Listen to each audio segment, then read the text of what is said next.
जो इस कार्यक्रम से जुड़े जो लोग हैं वो इस कार्यक्रम स्थल पर मौजूद।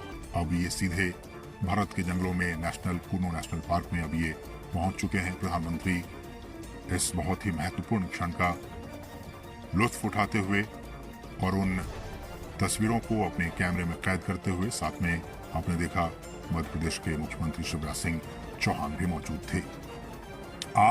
कुल 8 चीतों को हिंदुस्तान लाया गया है। जैसा कि हमने बताया कि इनमें 5 मादा चीता हैं और 3 नर चीता हैं। इन 8 चीतों को आपने देखा। प्रधानमंत्री ने विशेष जो क्रेट्स थे उन क्रेट्स को खोल दिया गया और फिर वो सभी 8 चीते अब मुक्त हो चुके हैं। लेकिन ये अभी जंगलों में नहीं जाएंगे। ये एक बहुत ही खास एरिया बनाया गया है। उन्हीं खास एरिया में अभी ये 1 महीने तक रहेंगे और उसके बाद फिर इनकी लगातार मॉनिटरिंग की जा रही है। मॉनिटरिंग की जाएगी। आप देख सकते हैं इन चीतों के जो गर्दन है उस पर एक कॉलर जो GPS टैग है वो लगा हुआ है ताकि इनकी मॉनिटरिंग की जा सके। और मैं उसी पर लौट भी रहा था कि सभी चीतों के गर्दन पर उनके नाम या फिर कोड के हिसाब से सैटेलाइट या फिर GPS VHF कॉलर्स लगा दिए गए हैं। और इसी नेशनल पार्क में जो हम आपको दिखा रहे हैं, ये कूनो राष्ट्रीय इन्हें पकड़ा गया। फिर उनके बाद उनको जो तमाम रूल्स एंड रेगुलेशंस हैं उनके जरिए इन 8 चीतों को भारत लाया गया है। 70 साल पहले हमारे देश में बहुत सारे चीते हुआ करते थे, लेकिन किन्हीं ना किन्हीं वजहों से वो सारे विलुप्त होते चले गए। कुछ अवैध शिकारियों के शिकार बन गए। एक भी हमारे देश में चीता नहीं बचा।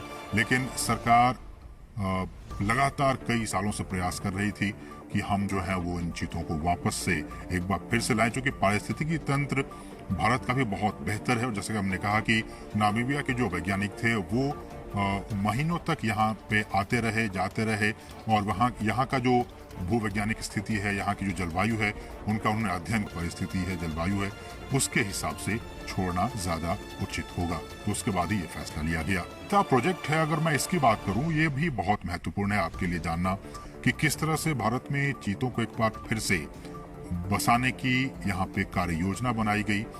और इस योजना के तहत 5 साल में देश के कई नेशनल पार्क में ऐसी उम्मीद की जा रही है, जो हमारे वैज्ञानिक हैं, जीव वैज्ञानिक हैं, उनकी तरफ से ये कहा जा रहा है कि अगर ये ट्रांसलोकेशन और यहाँ पे ये सारी चीजें सही अनुमान के मुताबिक, प्लानिंग के हिसाब से सब कुछ ठीक रहा, तो आने वाले 5 से 10 साल में इनके बाद इनकी जब आबादी बढ़ेगी, ऐसी उम्मीद की जा रही है कि 40 से 50 के तादाद में इन आने का काम किया जाएगा।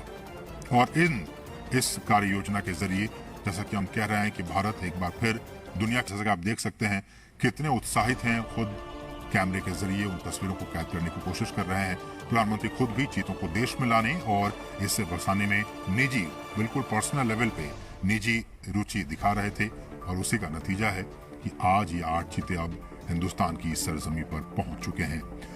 ये हम आपको बताएं, चीता आपने भी देखा होगा तमाम टेलीविजनों के जरिए, नेशनल ज्योग्राफिक पे, एनिमल प्लैनेट चैनल पे, कि किस तरह से ये जंगलों में रहता है।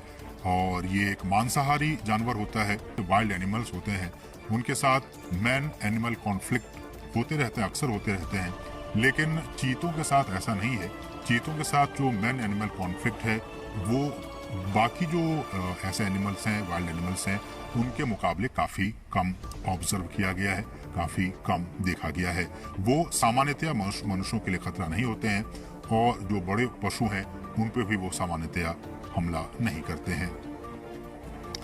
और wild life trust of India ने इसकी शुरुआत की थी कि किस तरह से इसको लाया जाए, और दुनिया भर के विशेषज्ञों, पर्यावरण, वन और जलवायु परिवर्तन मंत्रालय सहित भारत सरकार के कई अधिकारियों, राज्य सरकार के अधिकारियों ने इसके लिए कई दौर की बैठकें की। भारत सरकार के अधिकारी, मध्य प्रदेश सरकार के अधिकारी, वन विभाग के अधिकारी, नामीबिया से जुड़े अधिकारी, इन तमाम अधिकारियों की कई महीनों से लगातार बैठकें हो रही थी ताकि ये सारा जो काम है वो बहुत ही इजी वे में हो सके।